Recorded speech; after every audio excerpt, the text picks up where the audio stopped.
أعوذ بالله من الشيطان الرجيم والوالدات يرضعن أولادهن حولين كاملين لمن أراد أن يتم الرضاعة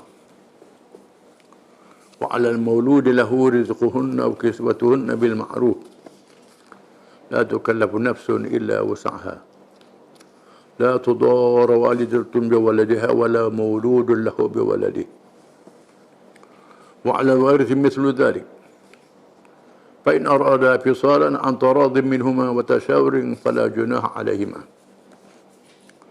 وإن أردتم أن تسترجعوا أولادكم فلا جناح عليكم إذا سلمتم ما آتيتم بالمعروف واتقوا الله واعلموا أن الله بما تعملون خبير.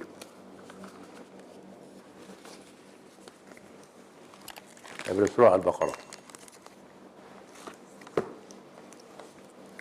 Maksudnya, dan ibu-ibu hendaklah menyusukan anak-anak mereka selama 2 tahun genap. Iaitu bagi orang yang hendak menyempurnakan penyusuan itu. Dan kewajipan bapa pula ialah memberi makan dan pakaian kepada ibu itu menurut cara yang sepatutnya. Tidaklah diberatkan seseorang melainkan menurut kemampuannya. Janganlah menjadikan seseorang ibu itu menderita kerana anaknya. Dan jangan juga menjadikan seorang bapa itu menderita kerana anaknya. Dan waris juga menanggung kewajipan yang tersebut jika si bapa tiada. Kemudian juga keduanya suami isteri mahu menghentikan penyusuan itu dengan persetujuan yang telah dicapai oleh mereka sesudah berunding. Maka mereka berdua tidaklah salah melakukannya.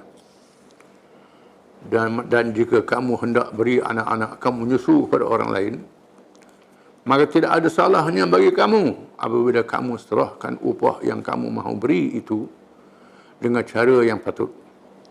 Dan bertakwalah kamu kepada Allah. Serta ketahuilah sesungguhnya Allah sentiasa melihat akan apa jua yang kamu lakukan. Ayat ini berkait dengan penyusuan.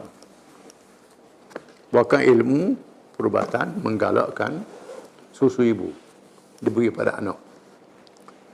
Lebih menjamin kesihatannya dan terbiahnya. Itu lebih baik dari susu tiruan. Menjalin hubungan mesra di antara anak dan ibu dia dan ayah dia. Dengan cara yang diatur oleh Allah Ta'ala. Itu cara yang sebaik-baiknya. Ayat ini berkait dengan hukum radha'ah. Hukum menyusu yang menjadi satu tanggungjawab. Ditegahkan bahawa والوالدات يرضعن أولادهن حولين كاملين لمن أراد أن يتم الرضاعة. Dan ibu-ibu itu menyusu anak-anak mereka selama 2 tahun yang cukup. Kepada siapa yang mahu menyempurnakan susuannya.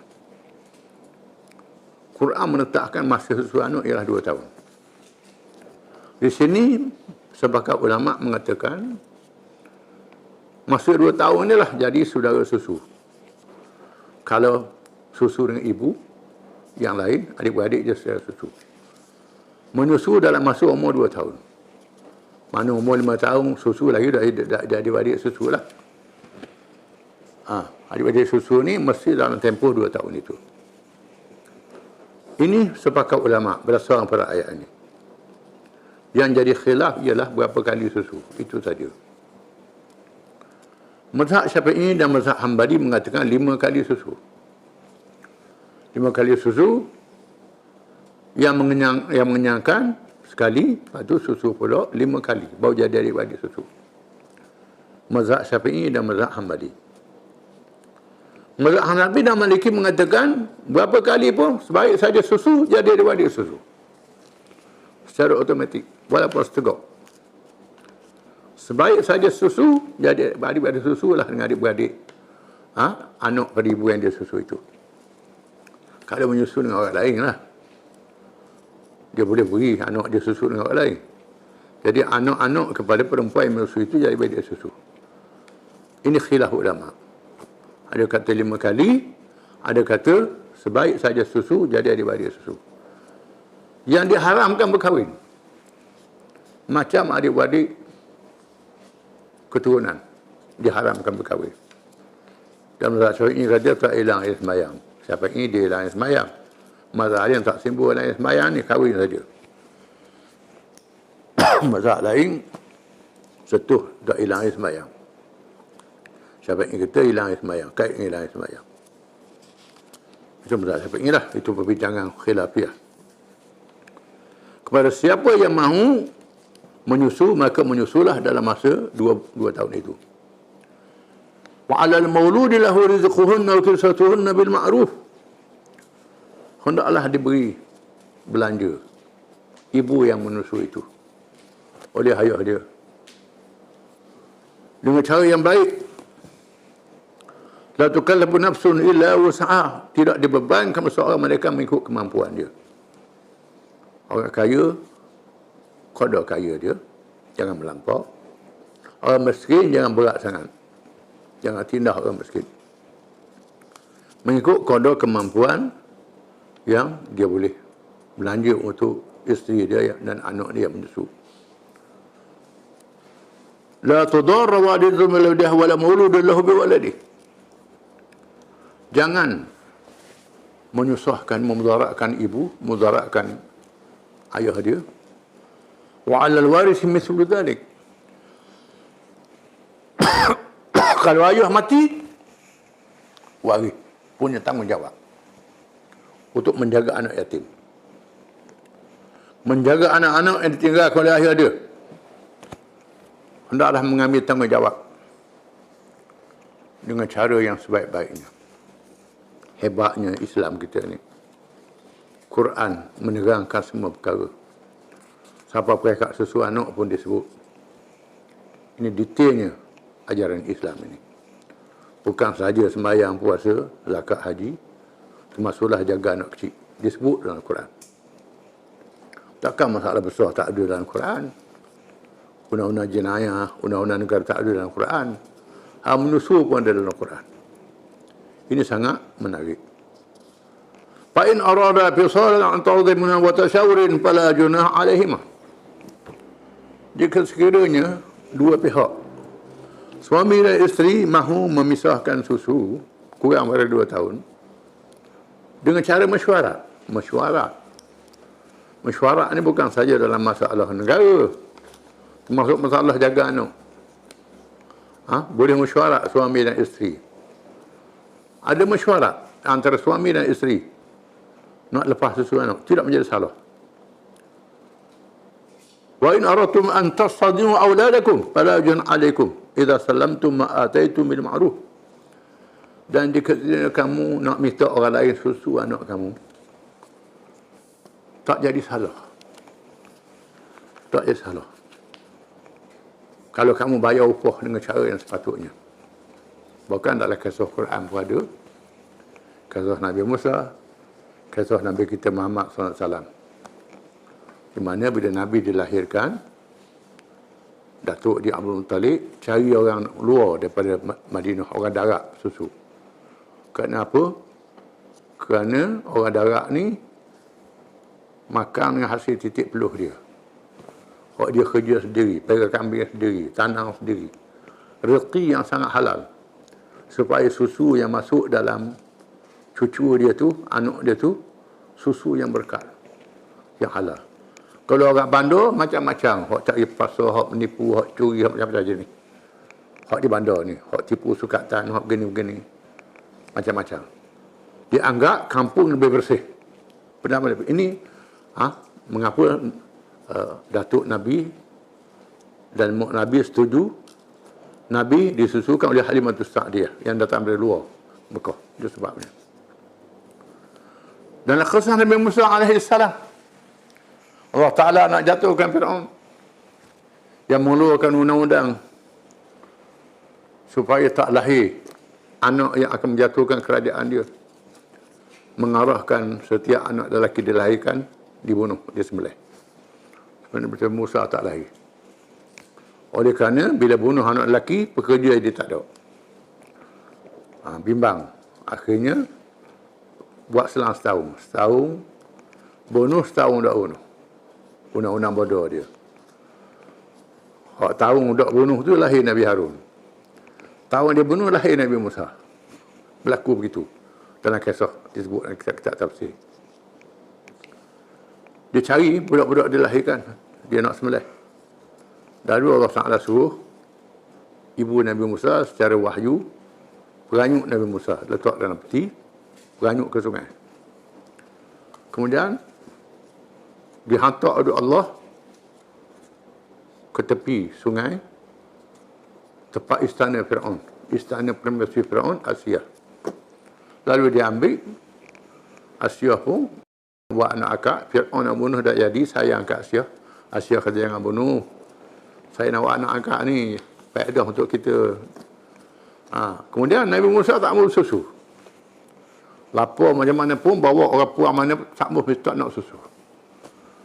Susah pula Fir'aun dengan Asia, takut mati. Lapar, nak buat macam mana ni. Dalam masa yang sama, kakak Nabi Musa duduk ikut arus sungai. Dia tahu adik dia naik di situ. Kemudian, beritahu, saya boleh tunjuk, orang boleh nyusu dia takut. Boleh coba. Boleh coba. Bawa ke mak dia, Nabi Musa susu dengan mak dia. Balik ke mak dia semula. Dia atur je Allah Ta'ala. Berlaku. Cerita susu lah juga. Kisah Nabi Musa AS. Jadi Tuhan balik ke ibu dia, menyusu dia sendiri. Ayat mengatakan boleh kita nak suruh lain susu anak kita. Tak ada salah dengan beri upah. Ada pun nak percuma ke, tak ada masalah. Wattaqullah, dan bertakwa kepada Allah. Dalam masalah jaga anak, kena takwa kepada Allah. Ikut perintah Allah Ta'ala. Orang lelaki kena ambil tanggungjawab. Suami, isteri ambil tanggungjawab. Keluarga kena ambil tanggungjawab. Kalau tak ada ayah yang menjaga dia, kena ambil tanggungjawab. Wa'alamu anna Allah bima ta'maluna basir.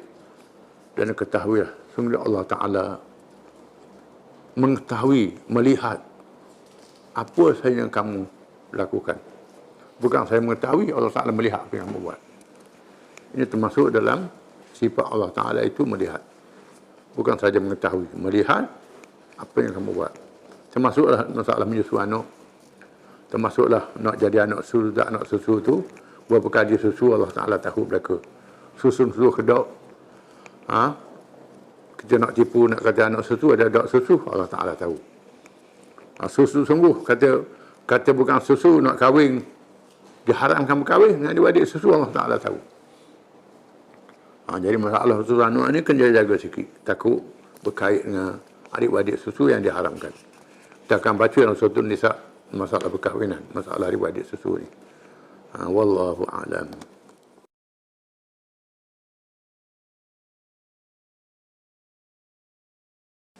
A'udzu billahi minasy syaithanir rajim. والذين توفون منكم ويذرون أزواجا يتربصن بأنفسهن 4 أشهر وعشرا فإذا بلغن أجلهن فلا جناح عليكم فيما فعلن في أنفسهن بالمعروف والله بما تعملون خبير.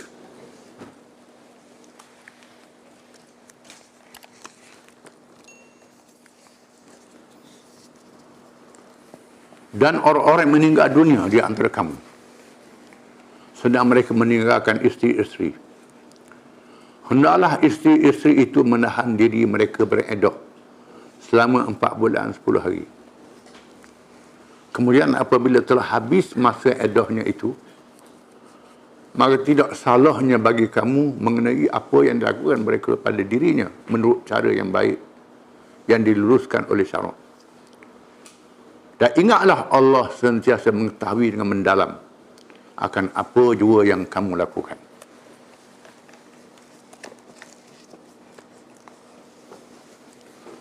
Ayat ini berkait dengan iddah. Tempoh masa perempuan yang suaminya meninggal dunia. Waladzina tawaffawna minkum, dan orang yang mati kalangan kamu, yakni suami-suami yang meninggal dunia. Wa yadharun azwajan, mereka meninggalkan isteri-isteri mereka. Yatarabbasna bi anfusihin 4 ashhur wa 10. hendaklah isteri itu mengambil edah masa. Tak boleh kahwin dalam masa 4 bulan 10 hari.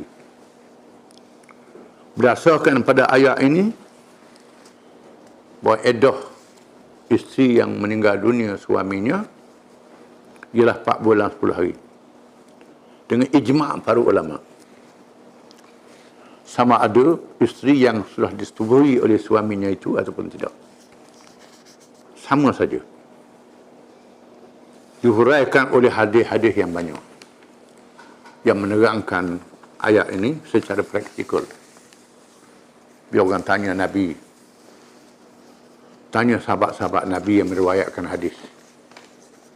Bila ada suami meninggal dunia, lama mana edah bagi isteri yang disekali oleh suami meninggal dunia itu.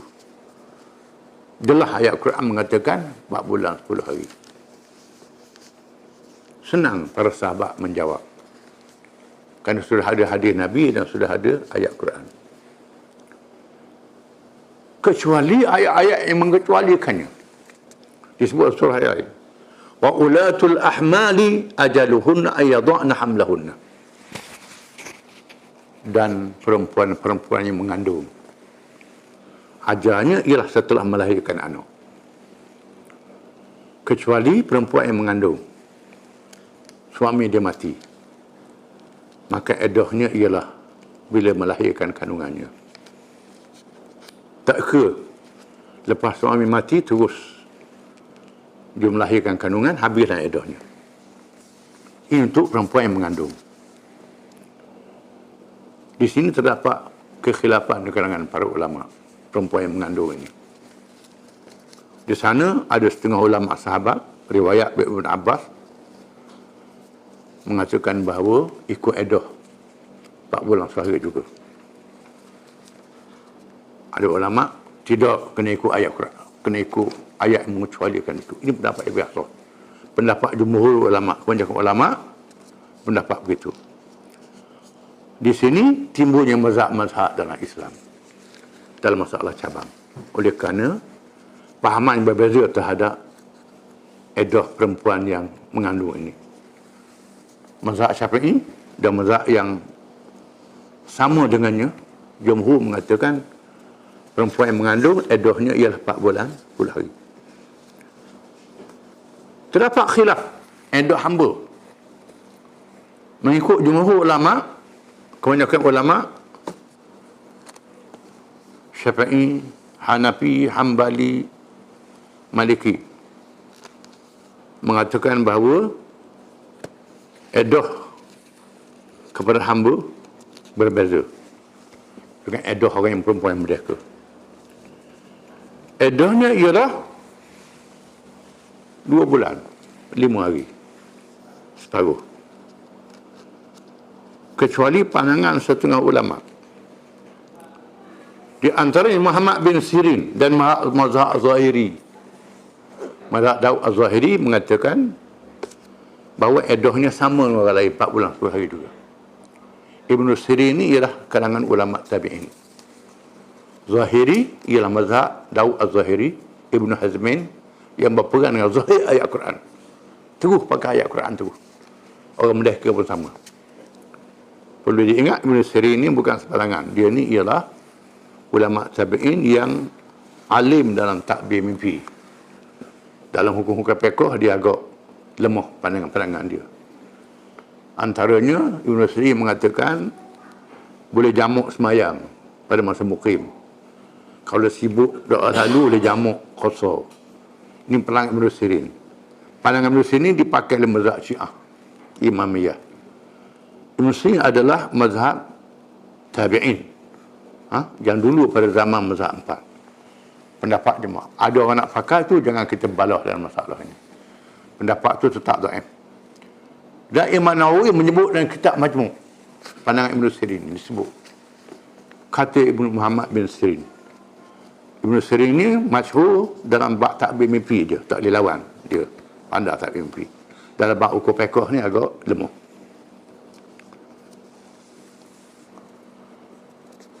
Seterusnya Allah mengatakan, fa idza balagha ajalahunna fala junaha 'alaikum fima fa'altum bil ma'ruf. Bila sampailah iddah dia. Sebelum itu, mengapa disebut iddah sebanyak 4 bulan 10 hari? Di sana ada hadis mengatakan, hadis riwayat Abdullah bin Mas'ud radhiyallahu an, inna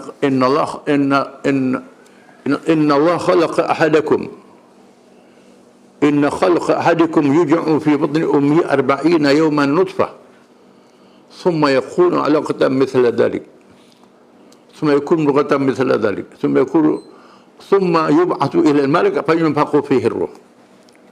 Sesungguhnya kejadian seorang kamu dalam perut ibunya bermula dengan 40 hari menjadi nutfah. 40 hari darah beku, mani jadi darah. Bila sampai 40 hari. 40 hari jadi menjadi alaqah. Alaqah. Mula-mula darah, lepas tu jadi darah beku. Semua mudghah jadi daging. 40 hari lagi. Bersalut dengan tulang.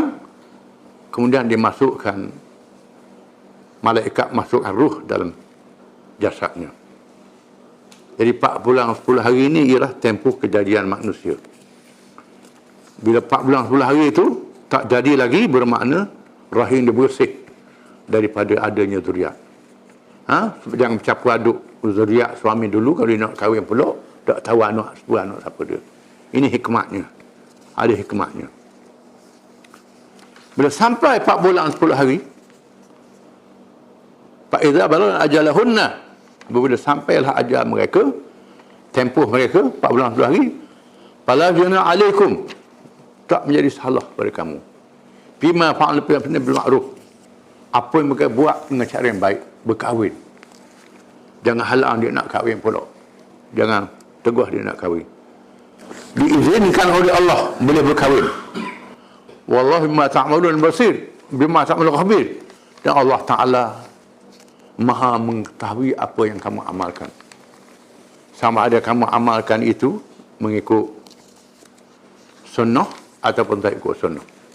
Ikut Quran tak ikut Quran, Allah Ta'ala tahu semua. Ayat ini juga menunjukkan tempoh ini tempoh berkabung. Isteri berkabung dengan kematian suami dia dalam masa 4 bulan 10 hari. Ini pada isteri. Pada orang lain tak adalah 4 bulan 10 hari. Tempoh yang pendek. Ini menunjukkan bagaimana hubungan isteri dengan suami dia. Eratnya isteri dan suami. Maka Allah Ta'ala letakkan tempoh 4 bulan 10 hari. Bukan sahaja iddah, termasuklah masa dia berkabung dengan kematian suami dia. Allah Ta'ala Maha mengetahui apa yang ada pada diri manusia. Ikutlah hukum Allah Ta'ala, selamat kamu dunia dan akhirat. Wallahu a'lam.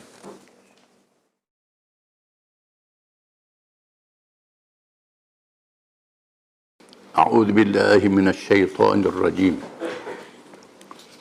Wala junaha 'alaikum fima 'arradtum bihi min khidbatin nisa aw aknantum fi anfusikum. Alimallahu annakum satadhkurunahunna walakin la tu'iduhunna sirran illa an taqulu qawlan ma'rufa wa la ta'zimu 'uqdatan nikah hatta yablugha al-kitabu ajalah wa'lamu anna Allah ya'lamu ma fi anfusikum fahdharuhu wa'lamu anna Allah ghafurun halim.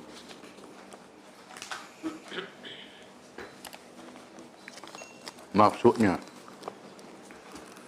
dan tidak ada salahnya bagi kamu tentang apa yang kamu bayangkan secara sindiran untuk meminang perempuan-perempuan yang kematian suami dan masih dalam iddah, atau tentang kamu menyimpan dalam hati keinginan berkahwin dengan mereka. Allah mengetahui bahawa kamu akan menyebut-nyebut atau mengakti mereka. Yang demikian itu tidaklah salah.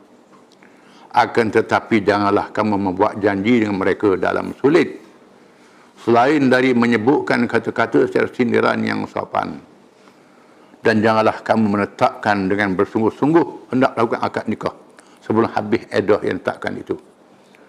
Dan ketahuilah sesungguhnya Allah mengetahui apa yang berada dalam hati kamu. Maka beringat-ingatlah kamu akan kemurkaannya. Dan ketahuilah sesungguhnya Allah amat pengampun lagi amat penyabar. Ayat ini masih lagi berkait dengan hukum munakahat, perkahwinan. Yang bersama ayat-ayat yang dahulu, bila perempuan kematian suami, iddahnya 4 bulan 10 hari. Dan termasuklah juga masa berkabung. Di masa ini, janganlah mu terang-terang pergi Pinang, orang tengah susah pergi Pinang, dah nak pun. Tuhan kata, jagalah adab, jagalah akhlak kamu, jagalah nafsu kamu. Tidak menjadi salah kalau kamu menyindir sahaja. Dalam meminang perempuan itu, atau kamu simpan perasaan dalam hati kamu nak perempuan itu. Ini tak boleh, Allah tahu manusia ni tak boleh kawal perasaan hati dia. Perkara yang manusia tak boleh kawal, Allah Ta'ala ampunkan. Tak jadi salah kamu rasa nak. Yang salahnya kamu terang-terang beritahu. Kawan masih lagi dalam iddah. Sama ada iddah mati atau iddah tak mati, samalah. Iddah tak mati pasal dia nak baik dengan suami dia. Jangan cepat sangat. Alimallahu annakum satadhkurunahunna. Allah Ta'ala tahu, mu ingat kepada perempuan-perempuan ini. Ingatan kamu tu tak boleh nak kawal, Allah Ta'ala tahu. Walakin la tu'iduhunna sirra illa an taqulu qawlan ma'rufa. Jangan kamu berjanji secara sulit. Jangan secara sulit. Orang tak ada. Kahwin dengan aku lah pula. Tak tahan tu, royak. Jangan. Ila an taqulu qawlan ma'rufa, kecuali dengan kata yang baik.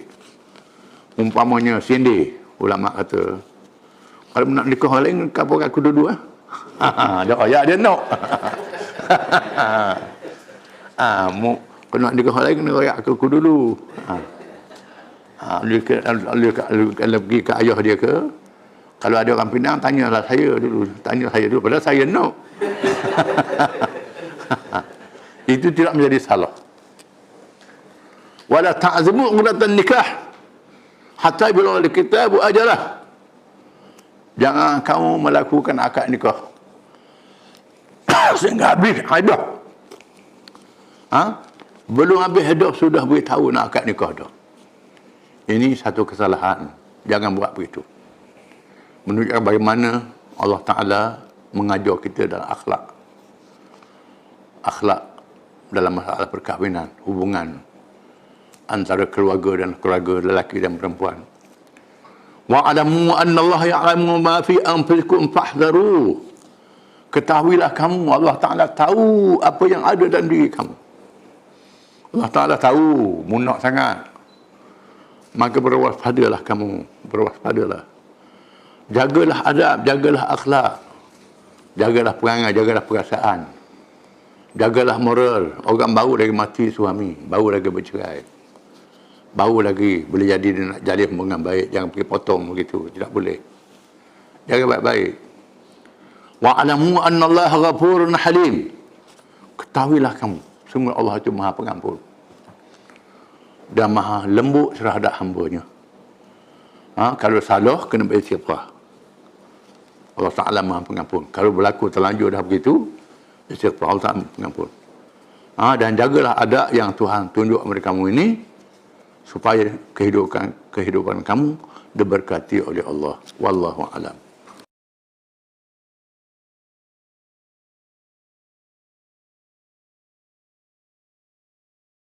A'udzu billahi minasy syaithanir rajim. لا جناح عليكم إن طلقتم النساء ما لم تمسوهن أو تفرضوا لهن فريضة ومتعوهن على الموسع قدره وعلى المقتر قدره متاعا بالمعروف حقا على المحسنين فإن طلقتموهن من قبل أن تمسوهن وقد فرضتم لهن فريضة فنصف ما فرضتم إلا أن يعفون أو يعفو الذي بيده عقدة النكاح وأن تعفوا أقرب للتقوى ولا تنسوا الفضل بينكم إن الله بما تعملون بصير.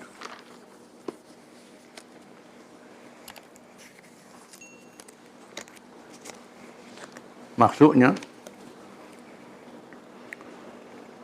tidaklah kamu bersalah dan tidaklah kamu menanggung bayaran mas kahwin.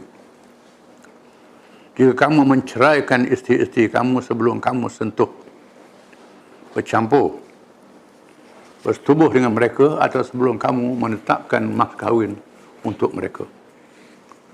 Walaupun demikian, hendaklah kamu memberi mut'ah, pemberian sagu hati kepada mereka yang diceraikan itu.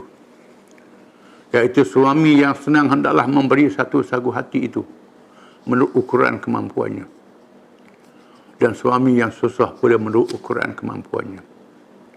Sebagai pemberian sagu hati menurut yang patut. Lagi menjadi satu kewajipan atas orang yang mahu berbuat kebaikan. Dan jika kamu ceraikan mereka sebelum kamu sentuh bercampur dengan mereka, padahal kamu sudah menetapkan qada mahar kahwin untuk mereka, maka mereka berhak mendapat separuh dari mahar kahwin yang kamu telah tetapkan itu. Kecuali jika mereka memaafkannya, tidak menuntutnya. Atau pihak yang memegang ikatan nikah itu memaafkannya, memberikan mahar kahwin itu dengan sepenuhnya. Dan perbuatan kamu bermaaf-maafan hala menghala itu lebih hampir pada taqwa. Dan janganlah pula kamu lupa berbuat baik dan berbudi sesama sendiri. Sesungguhnya Allah sentiasa melihat akan apa jua yang kamu kerjakan.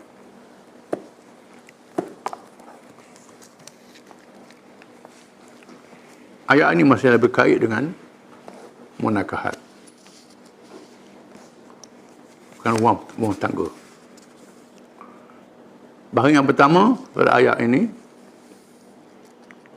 bila suami menceraikan isterinya sebelum bersetubuh, hendaklah diberi mut'ah, diberi imbuhan kepada isteri yang diceraikan itu. Terdapat perbahasan kalangan ulama.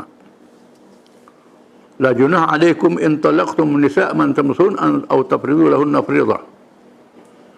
Tidak menjadi kesalahan kamu menceraikan perempuan-perempuan yang kamu tidak menyentuh mereka atau belum memperdukan mahar kahwinnya. Famatun 'alal musii qadaruh wa 'alal muqtir qadaruh. Berilah imbuhan orang yang senang mengikut qadarnya dan yang susah mengikut qadarnya sebagai satu langkah buat kebajikan. Ia hak pada orang yang mengerjakan amal yang baik, amal yang saleh. Para ulama berbincang panjang dalam masalah ini berkenaan dengan menceraikan isteri sebelum daripada bersetubuh, belum menentukan mahar kahwin. Dia akad tak tentukan mahar kahwin. Kalau tentukan mahar kahwin, sudah tentu berapa belanjanya. Itu lain ceritanya. Di sini terdapat qaul ulama. Yang pertama mengatakan bahawa memberi imbuhan ini adalah wajib, sama ada bersetubuh ataupun tidak.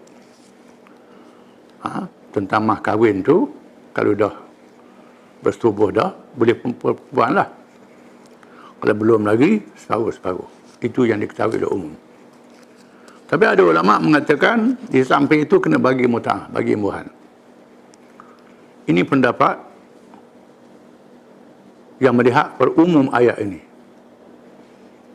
Orang yang senang cara senang, yang susah cara susah.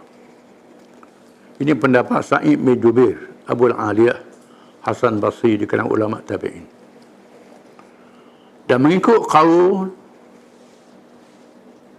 salah satu qaul dalam mazhab Syafi'i, iaitulah qaul jadid, diberi imbuhan. Yang pertama. Yang kedua mengatakan kalau belum bersetubuh, dia beri muta'ah yang diwajibkan. Wajib kena beri muta'ah ni. Mengatakan begitu. Dia samping separuh mah kahwin. Siapa begitu sekali. Ada mengatakan begitu. Yang ketiga mengatakan bahawa kalau sudah belum ditentukan belanjanya, dia beri muta'ah. Kalau telah ditentukan belanjanya, maka dia beri separuh. Tak payah muta'ah lagi. Ada ulama mengatakan begitu. Ini berbeza pahaman berhubung dengan ayat ini. Ada pula ulama mengatakan beri muta'ah ni sunat saja, tak wajib. Bukan wajib. Ada ulama. Ini pendapat mengatakan tak wajib, ini pendapat yang tak. Sepatutnya berilah imbahan perempuan itu. Itu yang sewajarnya. Kita kena pendapat yang lebih beradab, lebih berakhlak, itu lebih baik. Wa in talaqtumul min qabli tamassuhun faqafartum lahum nafidatan thumma aqratum illa an ya'funa aw ya'fu alladhi bihi 'uqdatun nikah. Dan jika kamu menceraikan mereka itu sebelum kamu bersetubuh, kamu telah menentukan belanja berapa, maka berilah separuh daripada belanja itu.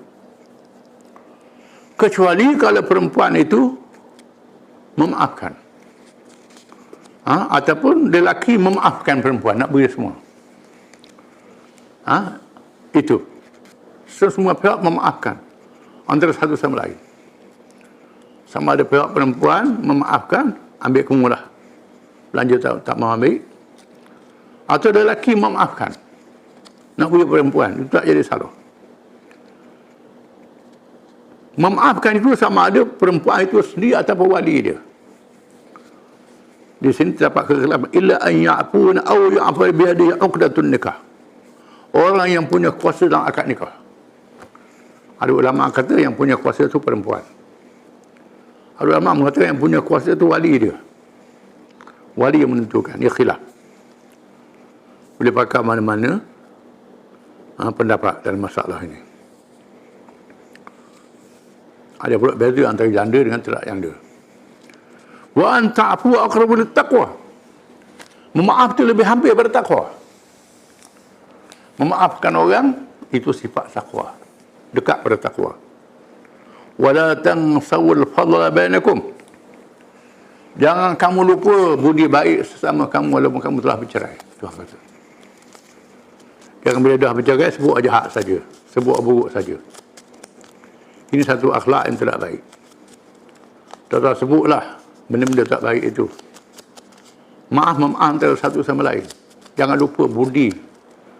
Dalam pergaulan itu lah ada baik, bukan jahat selama-lamanya.